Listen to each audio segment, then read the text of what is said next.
নমস্কার বন্ধুরা, shout with Dipanjan চ্যানেলে আপনাদের সকলকে স্বাগত জানাই। আপনারা শুনছেন শ্রীমদর্শন। শ্রীমদর্শন 16টি খণ্ডে সম্পূর্ণ। ভগবান শ্রীরামকৃষ্ণদেবের অপার অনুগ্রহে এই গ্রন্থের প্রথম ভাগের প্রথম সংস্করণ 1366 বঙ্গাব্দে ও ইংরেজির 1960 খ্রিস্টাব্দে প্রকাশিত হইয়াছিল। তদবধি ভক্তগণের চাহিদাতেই একের পর এক সংস্করণ প্রকাশ করা সম্ভব হইতেছে। শ্রীমদর্শনের মূল আবেদন, গৃহে বাস করিয়া কি প্রকারে দেবভাবে জীবনযাপন করা যায়, কিভাবে বেদ বর্ণিত উপায়ে সুখ দুঃখ সমভাবে গ্রহণ করিয়া সংসারে শান্তিতে বাস করা সম্ভব হয়।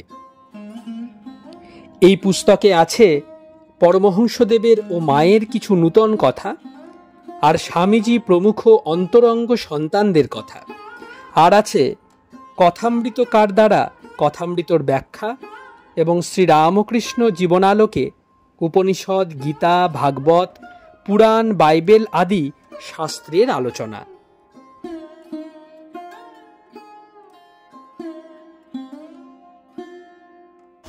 আপনারা শুনছেন স্বামী নিত্যাত্মানন্দ বিরচিত শ্রীমদর্শন। আজ 106তম পর্ব নিয়ে আপনাদের কাছে চলে এসেছি। চলুন আজকের পর্বটি আমরা শুরু করি।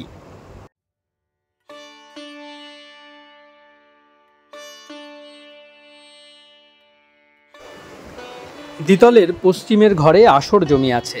শ্রীম ভক্ত সঙ্গে মাদুরে বসিয়া আছেন। ছোট জিতেন, মণি, মনোরঞ্জন, যোগেন প্রভৃতি পাশে বসা। এখন রাত্রি 8টা। দেখিতে দেখিতে বড় জিতেন ও অমৃত আসিলেন, তারপর ডাক্তার বক্সি, বিনয় ও ছোট নলিনী। জগবন্ধু বেদান্ত সোসাইটি হইতে ফিরিয়া আসিয়াছেন। তাহাকে দেখিয়াই শ্রীম উপরোক্ত কথা বলিলেন।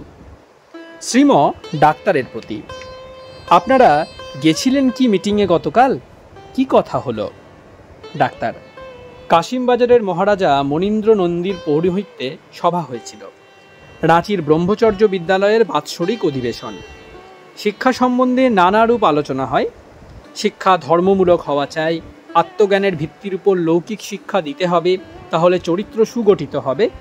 বর্তমান শিক্ষার ভিত্তি সুদৃঢ় মূলহীন, তাই মানুষ তৈরি হয় না, ইত্যাদি। শ্রীম ভক্তদের প্রতি, তাহলে দেখা যাচ্ছে টিচারদের আগে ট্রেনিংয়ের দরকার, আর গার্জিয়ানদের আগে কন্টেন্টস অফ ম্যান জানা দরকার। তারপর philosophy or plan of education, শিক্ষার প্রণালী নির্ধারণ। মানুষের ভিতর 3টি শরীর রয়েছে, গ্রস, ইন্টেলেকচুয়াল অ্যান্ড স্পিরিচুয়াল, স্থূল, সূক্ষ্ম ও কারণ। এই 3টি শরীরই যাতে ক্রমে বা এক সময়ে আহার পৌঁছে তার ব্যবস্থার দরকার। স্কুল কলেজে তবু মাঝের শরীরটার আহার যোগাচ্ছে সূক্ষ্ম শরীরের, কারণ শরীরের সঙ্গে যোগ রেখে শিক্ষার ব্যবস্থা করতে হবে। তাতে চরিত্র সুগঠিত হবে, শান্তি আনন্দ আসবে। হাইয়েস্ট আইডিয়ালের সঙ্গে যোগ রেখে সব করতে হবে, নইলে নৈতিক চরিত্র দৃঢ় হবে না। ভারতের শিক্ষার এই ব্যবস্থার জন্যই ভারতের সংস্কৃতি অত সুদৃঢ় ও উচ্চ। গুরুগৃহে এই 3 শরীরের বিকাশের ব্যবস্থা ছিল। মানুষের আদর্শ, জাতির আদর্শ আগে স্থির করে প্ল্যান করলে কাজ হয় ভালো, নইলে যেমন কলসির জল ঢালছে কিন্তু সব মাটিতে পড়ে যাচ্ছে। গ্লাস রয়েছে অনেক দূরে, সব পণ্ডশ্রম হয়। আমাদের বিদ্যাপীঠে ওরা বেশ করছেন অনাদি মহারাজরা, বেশ সব টিচার তৈরি হচ্ছে। ছাত্রদের ওই 3 শরীরেই খোরাকের ব্যবস্থা হচ্ছে, আর টিচারও ট্রেন্ড হচ্ছে। অবশ্য সূক্ষ্ম শরীরের উপরই জোর দেওয়া উচিত শিক্ষার সময়, একটু বেশি করে। স্থূল শরীরের সংগঠন হচ্ছে, আর কারণ শরীরে বিশ্বাসও থাকছে সঙ্গে সঙ্গে। বিদ্যাপীঠের শিক্ষকরা সকলেই আপন আপন কাজ বুঝে নিচ্ছেন। ওদের সঙ্গে থাকা একটা প্রিভিলেজ, বিশেষ সুবিধাজনক ব্যাপার। আমরা কিছুদিন ছিলাম মিহিজামে, যখন আরম্ভ হয় প্রথম। পূর্বে ভেবেছিলাম হেমেন্দ্র মহারাজই অর্থাৎ স্বামী সদ্ভাবানন্দ বুঝি লিডার, তা নয়। এখন দেখি কোনো কর্তা নাই, যার যার কাজ নিজেরাই বুঝে করছেন। বেশ হচ্ছে। সকাল থেকে রাত 9টা 10টা অবধি অনবরত খাটুনি। সব কাজ হাসি মুখে করে যাচ্ছেন। দায়িত্বজ্ঞান ভিতরে ঢুকেছে, আর মানুষের কি কি দরকার তার শিক্ষাও পেয়েছেন ওখানকার শিক্ষকগণ। শ্রীম কিছুকাল চুপ করিয়া রহিলেন, তারপর আবার কথা বলিলেন। শ্রীম বড় জিতেনের প্রতি। একজন জিজ্ঞাসা করেছিলেন ঠাকুরকে, উপায় কি? তিনি তৎক্ষণাৎ উত্তর দিলেন, গুরু বাক্যে বিশ্বাস, অর্থাৎ সুপারম্যানের অর্থাৎ ব্রহ্মজ্ঞের সহায়তা নেওয়া। গুরু বাক্যে বিশ্বাস করলে এতেই হয়ে যাবে। গিরিশবাবুর কত বিশ্বাস! ঠাকুর বলতেন, 5 শিকে 5 আনা বিশ্বাস গিরিশের। তিনি কি বাইরে দেখতেন? তিনি দেখতেন মানুষের ভিতর। বলতেন, কাঁচের আলমারির ভিতর জিনিস থাকলে যেমন সব দেখা যায়, তেমনি আমি সবার ভিতর দেখতে পাই। শুধু কি এ জন্মের, পূর্বজন্মের, পরজন্মের সব দেখতে পেতেন। বলতেন, গিরিশবাবুর বাহিরটা এমন হলে কি হয়, ভিতরে সাধু ছিলেন পূর্ব থেকেই। গিরিশবাবুর বাড়িতে একদিন ঠাকুর গেছেন, বাজার থেকে খাবার আনিয়ে থালায় করে শতরঞ্চির উপর রেখে দিলেন। ওই শতরঞ্চিতে সকলে বসেছেন। বলরামবাবু ওখানে উপস্থিত সেই সময়। ওর মনে লেগেছে এই অনাচার দেখে, তাই ঠাকুর ওর দিকে তাকিয়ে মুচকি হেসে বললেন, এখানে এই রকম, তোমার ওখানে যাব তখন অন্য রকম সদাচার। বলরামবাবু নিষ্ঠাবান বৈষ্ণব, তাই তার অনন্ত ভাব, অনন্ত কাণ্ড। এত সব হ্যাঙ্গাম মিটাবার জন্য মাঝে মাঝে আসেন মানুষ হয়ে, এসে গোটা কয়েক কথা মোটের উপর বলে যান। এখন কিছুদিন ওই কথা নিয়ে চলতে থাক, আবার এসে আবার বলে যাবেন, এইরকম চলছে। মিহিজামে দেখলাম লাঙল সব জমিতে পড়ে আছে, ছিটে জল দিয়ে কত জমি চাষ করবে তাই। যেই বৃষ্টি হলো অমনি সব লাঙল নিয়ে ব্যস্ত। সব বেরিয়ে এলো ঘর থেকে। তেমনি অবতার, তিনি এলে জলে জলময়। অবতার এলে জলে জলময়, এই মহাবাক্য ভক্তগণ চিন্তা করিতেছেন। শ্রীমও নীরব কিছুকাল। ঠাকুর অবতার এই মাত্র এসেছেন, এখন তবে তো খুব সুযোগ, আর আমরা খুব সৌভাগ্যবান। ভক্তরা কেউ কেউ ভরসার এই নিশ্চিন্ত ভাব উপভোগ করিতেছেন ক্ষণকাল। পুনরায় কথা আরম্ভ হল। শ্রীম একজন ভক্তের প্রতি। বেদান্ত সোসাইটিতে আজ কি হলো বলুন তো? ভক্ত। আজকের বিষয় ছিল রাজযোগ। স্বামী অভেদানন্দজি বলেন, কনসেন্ট্রেশন অ্যাটেনশনেরই একটা ফরওয়ার্ড স্টেজ। সমস্ত মনটা কুড়িয়ে এনে একদিকে একটা জিনিসে নিবিষ্ট করা, এরই নাম কনসেন্ট্রেশন, একাগ্রতা। প্রথমে হয় না, নিত্য অভ্যাস করতে হয়। চেষ্টা ও অভ্যাসের দ্বারা ক্রমে ক্রমে ঠিক হয়ে যায়। ঠাকুরদের এত সব ছবি আছে, এর মধ্যে যেটি তোমার ভালো লাগে সেটিতে মনকে বসাতে চেষ্টা করবে। মন বাহিরে হাজার জিনিসে ছড়িয়ে আছে, অল্প অল্প করে তোমার আদর্শ ছবির দিকে আনবার চেষ্টা করবে। সাধারণ কথায় একেই ধ্যান অভ্যাস বলে। জপ ধ্যান সব ওই উদ্দেশ্যে করা হয়। রোজ রোজ একটু একটু করে করতে করতে হয়ে যাবে, শেষে সুখ পাবে। এতে সাধু সঙ্গের বড় দরকার। সাধু সঙ্গে এ কাজটি অতি সহজে হয়ে যায়। সাধুরা সর্বদা ওই অভ্যাস করছেন কিনা? 3 বার অন্তত ধ্যান করতে হয় নিয়মিত সময়ে, সকাল, মধ্যাহ্ন ও সন্ধ্যায়। শেষ রাত্রিতে ধ্যান শীঘ্র হয়, মন তখন স্থির থাকে, তাই সর্বদা সাধু সঙ্গ করবে। শঙ্করাচার্য অত জ্ঞানী। সাধু সঙ্গ সম্বন্ধে তিনি বলছেন, ক্ষণমিহ সজ্জন সঙ্গতিরেকা ভবতি ভবার্ণবতরণে নৌকা। সাধু সঙ্গ ভবার নব উত্তীর্ণ করতে পারে, অর্থাৎ অজ্ঞান নাশ করতে পারে, এক ক্ষণের জন্য যদি সাধু সঙ্গ হয়। সাধুরা অগ্নিস্বরূপ, তাদের সঙ্গ করলে ভিতরের বাসনা সব শুকিয়ে যায়। পরমহংসদেবের কাছে যাতায়াত করে আমাদের সব উল্টে গেল। তোমাদের মতোই আমাদের মন ছিল, তোমরাও সৎসঙ্গ করো, তোমাদের মনও শুদ্ধ হয়ে যাবে, তোমরাও সাধু হতে পারবে। তখন তোমাদের কাছে লোক এলে তাদের মনও ফিরে যাবে। সেই মন নিয়ে আর সংসার ভোগ করা চলবে না। সন্ন্যাসী করা আমাদের উদ্দেশ্য নয়, গৃহে থেকেও হয়। অনাসক্ত হয়ে গৃহে থাকতে অভ্যাস করো, হয়ে যাবে। গেরুয়া তো শুধু সাইনবোর্ড। কনসেন্ট্রেশন অর্থাৎ একাগ্রতা ব্যতীত ঈশ্বর লাভ হয় না, কিছুই লাভ হয় না। সব বিষয়ে এর দরকার উন্নতি করতে চাইলে। পোল্যান্ডে একটি ছেলে 5 বছরের সময় ওর বাবাকে চেস খেলার চাল বলে দিত। 14 বছরের সময় ওয়ার্ল্ডস চেস কম্পিটিশনে চ্যাম্পিয়ন হয়েছে, পৃথিবী জয় করেছে। তোমরা অভ্যাস করো, জ্ঞান লাভ করতে পারবে। জনক গৃহে ছিলেন, রাজ্য করেছিলেন, কিন্তু জ্ঞানী ছিলেন। তোমরাও জ্ঞানী হও।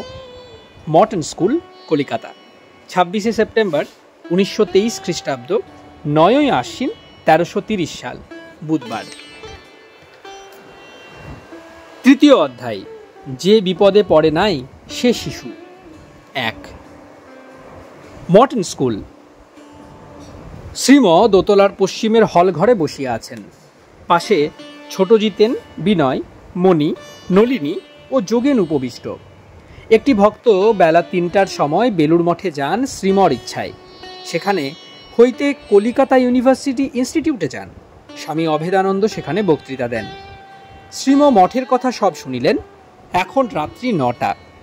আজ 30শে সেপ্টেম্বর 1923 খ্রিস্টাব্দ, 13ই আশ্বিন 1330 সাল, রবিবার। এইবার শ্রীমর কথা হইতেছে। শ্রীম যোগেনের প্রতি। অন্নদা ঠাকুরকে একবার নিয়ে যান মঠে, বেড়াবেন বলে। যোগেন: উনি যাবেন না। শ্রীম: জোর করে নয়, আপনি শুধু বলবেন ঠাকুরের নিত্য পূজা হয় সেখানে, চলুন বেরিয়ে আসি, আমরাও যাই। অভিমানে আঘাত দিবেন না। তাদের ওখানে গিয়ে মাথা নত করুন, এসব বলবেন না। বলবেন যেমন বেড়ায় না লোক এদিক ওদিক, সেইভাবে বলবেন চলুন ঠাকুরকে একবার দর্শন করে আসবেন। রহস্যোচ্ছলে উৎসাহ দিয়া, আপনি তো কৃতি লোক, এত সব কাজ করেছেন, এই সামান্য কাজটা করুন না, এতে কল্যাণ হয়। যিশু বলেছেন, blessed are the peacemakers, for they shall be called the children of God. শান্তি স্থাপন করে যারা, বিপদ মিটিয়ে দেয় যারা, তারা সামান্য লোক নয়, তারা ধন্য, তারা ঈশ্বরের বিশেষ কৃপার পাত্র। আজকাল ঠাকুরের মিশন থেকে আলাদা হয়ে ওই নামে কাজ কেউ করতে পারবে না, সাকসেস হবে না।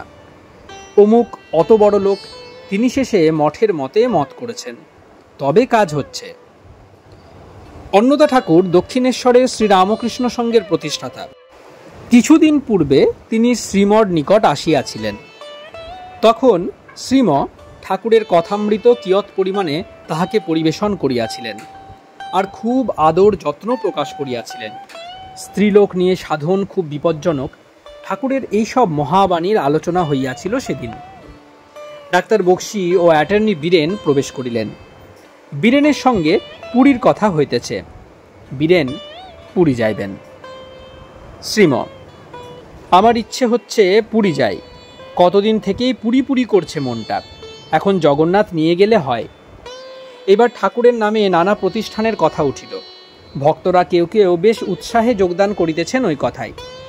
সকলেই কি ঠাকুরের শুদ্ধ ভাব রাখিতে পারবে, এই সব কথা। কলিকাতার উপকণ্ঠের একটি প্রতিষ্ঠানের কথা বিশেষ করিয়া হইতেছে। শ্রীম এতক্ষণ চুপ করিয়া বসিয়াছিলেন, এইবার কথা কহিতেছেন। শ্রীম ভক্তদের প্রতি। এরাই সব ছোকরাদের জোর করে কাপড় রাঙিয়ে দিচ্ছে, আর ছেলেগুলি চাঁদার খাতা হাতে করে হৈ হৈ করে ঘুরছে। এসব ভালো নয়। গেরুয়ার আদর্শ কত বড়, সন্ন্যাসের বাহ্যচিহ্ন গেরুয়া, মনের সব বাসনা গেলে সন্ন্যাস। অত বড় উঁচু আদর্শ বলেই চৈতন্যদেব গাধার পিঠে গেরুয়া দেখে সাষ্টাঙ্গ প্রণাম করেছিলেন। আদর্শকে অত নিচুতে নামাতে নেই সুবিধার জন্য। চাঁদা তুলতে হয়, অমনি তুলুক না, গেরুয়া কেন? শ্রীম কিছুকাল চুপ করিয়া বসিয়া আছেন। এবার একজন ভক্তকে বলিলেন গতকালের বেদান্ত সোসাইটির কথোপকথন ক্লাসের রিপোর্ট শোনাইতে। ভক্ত পড়িয়া শুনাইতেছেন। প্রশ্নকর্তা সভ্যগণ। উত্তর দিতেছেন স্বামী অভেদানন্দজি। প্রশ্ন: মহারাজ, দীক্ষার প্রয়োজন কি? উত্তর: ইহা এক প্রকার সংস্কার, ব্যাপটিজমের মতো। ঈশ্বরের রাজ্যে যেতে হলে এর দরকার। প্রশ্ন: আচ্ছা, কুলগুরুর নিকট থেকে দীক্ষা না নিলে কি দোষ হয়? উত্তর: তোমার যদি তাতে বিশ্বাস না হয় তাহলে কি করবে? যেখানে বিশ্বাস হবে সেখান থেকেই নেওয়া যায়, তবে ওদের বাৎসরিক দিয়ে দেওয়া উচিত। প্রশ্ন: একবার একজনের কাছ থেকে মন্ত্র নিয়ে আবার অপর স্থান থেকে নেওয়া যায় কি? উত্তর: তা যায়, প্রকৃতি ভিন্ন ভিন্ন। তোমার পিতামাতা হরিভক্ত, তোমার মন হয়তো শক্তির দিকে আকৃষ্ট। ছেলেবেলায় হরিমন্ত্র নিয়েছিলে, কিংবা বড় হয়ে এই নিলে, হরিমন্ত্রে তোমার কাজ হবে না। এই অবস্থায় মন্ত্র পরিবর্তনের প্রয়োজন। অবধূতের 24 গুরু ছিল। পরমহংসদেবও এক এক সাধনের সময় এক এক গুরু করেছেন। পরমহংসদেব বলতেন, মন তোর, মন্তর, মন্ত্র। মন্ত্র মানে তোমার মনে যাতে শান্তি আসে সে বস্তুটি, যেটি চিন্তা করতে তুমি ভালোবাসো সেটি নেওয়া। প্রশ্ন, মাইন্ড আর কনসাইন্সের তফাৎ কি? উত্তর, মাইন্ড অর্থাৎ মন হলো সংকল্প বিকল্পাত্মক, বুদ্ধি হলো নিশ্চয়াত্মক, সৎসৎ বিচারাত্মক। মন, বুদ্ধি, চিত্ত, অহংকার এই চারিটিকে বলে অন্তঃকরণ, ইনার অর্গান। কনসাইন্স বিবেক, বিবেকাত্মক বুদ্ধি, ভালো মন্দ বিচার শক্তি। It is formed by education, environments, customs and manners of different countries. ভিন্ন ভিন্ন দেশের ভিন্ন ভিন্ন প্রকার শিক্ষা, পারিপার্শ্বিক অবস্থা, আচার ব্যবহারের দ্বারা এর সৃষ্টি। তাই কনসাইন্স ভিন্ন ভিন্ন দেশে ভিন্ন ভিন্ন হয়।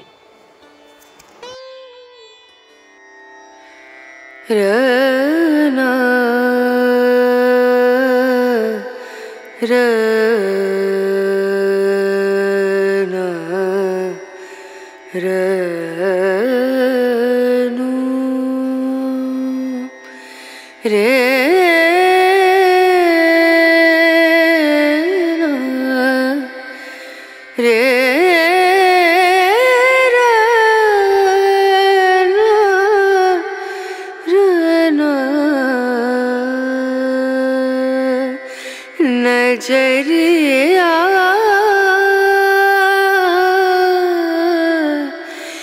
लागे नहीं कहीं, ओ नजरिया लागे नहीं कहीं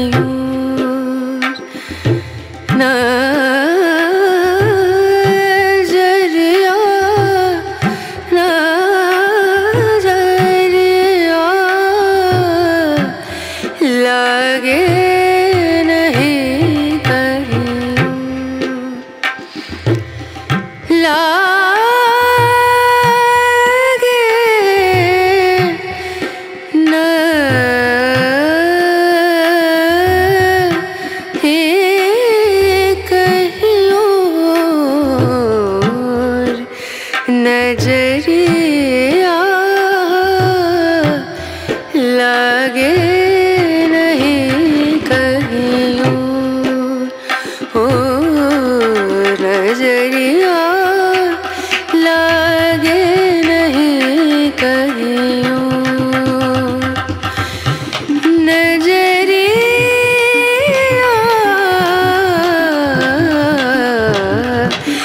लागे कहीं लागे नहीं कहीं लागे नहीं कहीं ओ।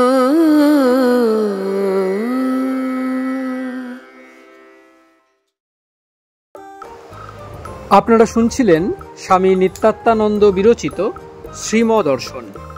আজ 106তম পর্বটি আপনাদের কাছে পরিবেশন করলাম। আমাদের ভিডিওগুলি কেমন লাগছে আমাদের জানান। কোনো সাজেশন থাকলে তাও অবশ্যই জানাতে পারেন। আমাদের ভিডিওগুলি লাইক করুন, আপনাদের বন্ধুবান্ধব ও পরিবার পরিজনদের মধ্যে শেয়ার করে দিন। শাউট উইথ দীপাঞ্জন চ্যানেলটি সাবস্ক্রাইব করুন এবং প্রতিনিয়ত বিভিন্ন আপডেট পাওয়ার জন্য বেল আইকনটি অবশ্যই প্রেস করবেন। অনেক অনেক ধন্যবাদ। নমস্কার। জয় ঠাকুর, জয় মা, জয় স্বামীজি।